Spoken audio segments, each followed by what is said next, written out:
নবীকে বলছে, আল্লাহ বন্ধু, আপনার উম্মতের প্রত্যেকের আমলনামা আমি আপনার হাতে দেখাবো, আপনার হাতে, আপনার সামনে পেশ করব, আপনি দেখে কথা বলবেন আমার কাছে। সুপারিশ আপনি কইরেন, মানা নাই, কিন্তু আপনি দেখা করবেন। রাসূলুল্লাহ সাল্লাল্লাহু আলাইহি ওয়াসাল্লাম যদি হাসরের ময়দানে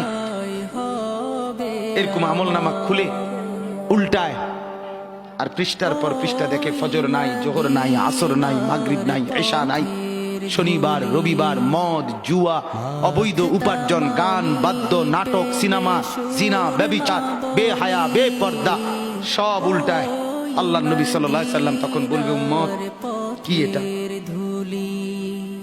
উম্মত আমার 23 বছরের এত চোখের পানির কথা একবারও মনে হয় নাই, কি আনছো এটা আমারে?